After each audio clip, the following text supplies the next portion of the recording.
Assalamualaikum warahmatullahi wabarakatuh. Alhamdulillah rabbil alamin, wassalatu wassalamu ala nabiyyina Muhammad wa ala alihi wa ashabihi wa man tabi'ahum bi ihsan ila yaumil wa ba'du. Ikhwatal iman rahimakumullah. Hadirin sekalian, calon penghuni surga insyaallah yang berbahagia. Alhamdulillah, setelah sekian lama kita istirahat, setelah zuhur tidak ada kajian, sekarang bisa kita lanjutkan kembali. Masih dalam kitab Riyadhus Shalihin, bab ke-39, masih berkaitan dengan hak tetangga. Hadis yang kita bacakan ini hadis yang terakhir, hadis yang ke-9 dari bab. Tentunya hadis ini masih berkaitan dengan hadis-hadis yang sebelumnya. Artinya secara umum penjelasannya sudah disampaikan. Kali ini hanya menguatkan. Jadi insyaallah ya 10 menit atau kurang kita sudah bisa makan siang. Bagi yang tidak shaum. Qala al-mu'allif rahimahullah wa an Abdullah bin Umar radhiyallahu anhu qala Rasulullah sallallahu alaihi wasallam. Hadis ini diriwayatkan dari Abdullah bin Umar. Semoga Allah Subhanahu wa taala meridhai keduanya. Abdullah berkata bahwasanya Rasulullah sallallahu alaihi wasallam bersabda, khairul ashabi indallahi ta'ala khairuhum li sahibihi wa khairul jirani indallahi ta'ala khairuhum li jarihi. Rawahu Tirmidzi wa qala haditsun hasan. Sebaik-baik teman di sisi Allah adalah orang yang paling banyak memberikan manfaat kepada temannya. Dan sebaik-baik tetangga di sisi Allah adalah tetangga atau orang yang bisa memberikan manfaat banyak kepada tetangganya. Sudah disampaikan dalam hadis sebelumnya betapa besar hak tetangga kepada kita. Sampai dalam hadis pertama itu Abdullah bin Umar mengira bahwa ketika dia mati, ketika dia wafat, bahwa tetangganya itu akan mendapatkan harta warisan darinya. Saking besarnya perhatian Islam terhadap tetangga, ya. Sampai mengira begitu walaupun tidak ada hak waris. Kemudian hadis yang setelahnya, begitu Rasulullah SAW menganjurkan ketika kita masak apa di rumah, masak sayur, sop, masak apa saja, dianjurkan walaupun ayamnya 2 kilo, ya, airnya agak banyak gitu, ya, sehingga tetangga kita bukan hanya mencium aromanya saja, tapi bisa merasakan nikmat masakan yang kita masak, walaupun hanya air sayur plus paha 1. Itu yang diteruskan oleh Rasulullah. Jadi ayamnya saguruhul, caina sabadeng. Airnya 1 periuk. Begitu. Ini bahasa metafor, artinya kiasan betapa kita harus memperhatikan tetangga. Kemudian apalagi setelahnya, bahkan keimanan kita dikaitkan dengan seberapa besar perhatian kita terhadap tetangga. Ya. Baik, dalam hadis ini ditambahkan, ya, sebelum membahas tetangga, Anda membahas tentang ashab. Ya. Ashab itu teman di dalam Al-Quran. Ya, kalau kita mau menghitung sekitar 93 kata-kata ashab atau sahib di dalam bentuk isim yang maknanya bermacam-macam. Ada ashab itu disebut ashab itu yang diam di dalamnya, seperti ashabun nar, orang-orang yang tinggal dan menjadi penduduk neraka, ashabul jannah. Ada juga ashab, ada juga apa tuh? Sahib itu teman, ma dhalla sahibukum wa ma ghawa. Yang artinya Rasulullah di sana sahibukum. Ya. Artinya perhatian terhadap teman, terhadap orang dekat pada kita, Islam pun sangat memperhatikan. Karena hubungan kita, hubungan sosial kita tidak lepas dari hubungan yang namanya nasab, yang ini tidak akan terputus selama-lamanya. Siapa? Orang tua kita, kerabat kita, adik, kakak, paman, ya. Ini yang nasab. Ada yang bil musaharah. Bil musaharah itu karena pernikahan, iparan. Ya. Kita nikah dengan seorang, maka kita punya bapak baru, ibu baru, nikah lagi, bapaknya dan ibunya semakin banyak. Kemudian ada kakak ipar, adik ipar, ada kerabat baru lagi.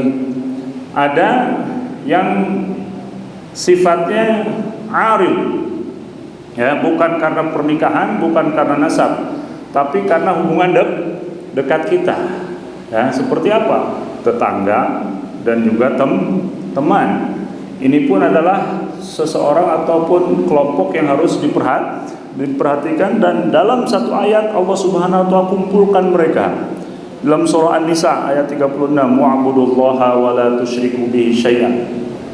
Sembahlah Allah dan janganlah kau menyekutukannya. Kemudian setelah itu wabil walidaini ihsana, berbuat baik kepada siapa?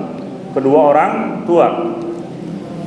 Wabidil qurba, karib kerabat. Wal yatama, orang-orang yatim, anak-anak yatim. Wal masakin, orang-orang miskin. Wal jaridil qurba, tetangga dekat. Wal jaril junub, tetangga jauh. Dalam beberapa tafsiran dikatakan tetangga jauh, tetangga dekat itu maksudnya tetangga, selain tetangga dia pun mempunyai jalinan kerabat dengan kita. Sedangkan yang jauh adalah orang tetangga tetapi tidak memiliki jalinan pertalian nasab dengan kita. Ada juga yang tafsiran yang lain dalam Ibnu Katsir dikatakan tetangga dekat itu adalah tetangga yang beragama Muslim, sementara tetangga jauh adalah tetangga yang beragama selain Islam. Ya. Jadi siapa mereka tetangga? Ali bin Abi Thalib mengatakan tetangga itu adalah man sami'a nida'aka, orang yang mendengar ketika kamu memanggil, Mang. Kalau kita teriak dari sini sampai ke Al-Basi kedengaran, itu masih tetangga. Ya. Ada juga yang mengatakan man shalla salatal fajri jama'atan. Yang disebut tetangga itu yang sholat berjamaah subuh bersama kita. Ya. Walaupun sholat orang yang misalkan jauh, Kang Dede di mana, di atas, ya. Tapi sholat subuhnya di sini dekat tetangga. Kita termasuk tetangga. Kalau kita nyayur harus sampai ke puncak. Ya. Tetapi adat atau kebiasaan orang-orang Arab mengatakan tetangga itu adalah 40 rumah. Ya, ini 40 rumah yang paling dekat dengan kita itu adalah mereka tetangga yang yang mempunyai hak kepada kita. Tentunya al-aqrab wal aqrab, yang lebih dekat kepada kita haknya lebih besar. Kira-kira kalau kita nyayur cukup buat 10, ya berarti yang didahulukan adalah rumah-rumah yang paling dekat dengan kita. Begitu selanjutnya. Nah itu kemudian setelahnya wasahibi bil jam, teman sejawat.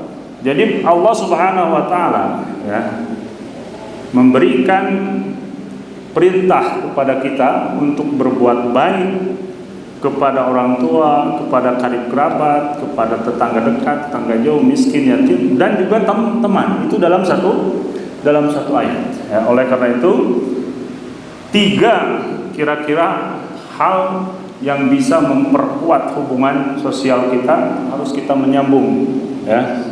Menyambung apa? Menyambung ukhuwah atau menyambung silaturahim kalau ada kerabatnya. Yang pertama adalah al-ihsan, badlul ihsan, yang mempererat hubungan kita baik dengan tetangga, dengan teman adalah badlul ihsan. Badlul ihsan itu apa?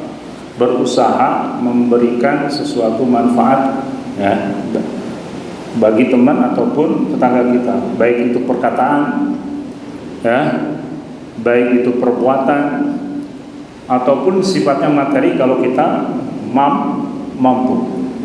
Nah, tapi kalau misalkan kita materi tidak bisa, bisanya saya hanya mengingatkan, menasihati, maka lakukanlah itu. Itu namanya badrul ihsan. Ya, walaupun hanya perkataan yang baik itu termasuk apa?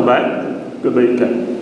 Yang kedua, kalau kita tidak bisa memberikan manfaat kebaikan kepada orang yang harus kita berbuat baik kepada mereka adalah kaful ada.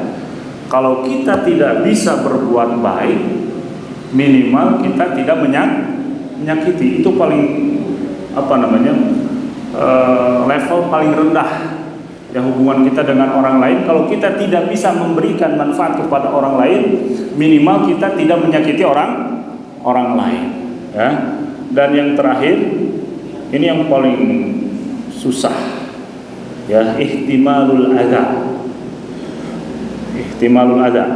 yaitu bersabar atas kejelekan orang lain, teman, tetangga ya. Kita harus bersabar.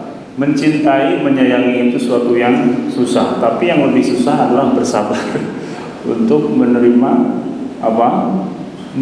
dan bersabar atas kejahatan orang lain. Air susu kau balas dengan air tuba udah biasa, tapi air tuba kau balas dengan air susu itu yang luar biasa. Betul nggak Pak Doni? Nah, kita di sini kalau sholat isya malam Ahad, masya Allah, kadang pas Allahu Akbar, tetangga kita sudah mulai menggoda kita di sebelah sana. Aduh, ya, kalau kurang sabar lumayan ya. Walaupun kita telah menempuh, menghubungi yang berwajib, menghubungi yang bersunnah, menghubungi yang bermakruh, tapi yang berharam belum kita hubungi nih. Pas kegiatan kemarin Poldapi, kebetulan Musyrif Am naik ke atas, mendengar gitu kan ada dangdut, langsung mau marahin yang lagi main song, lari, siapa nih yang main? Saya bukan dari sini, dari sebelah sana. Oh, dari sana. Langsung keluar. Ya, ini ya. Kalau saya masih darah muda, saya pasang speaker ke sana. Pasang lagi suara yang lebih keras. Tapi beliau mengatakan, nasbir.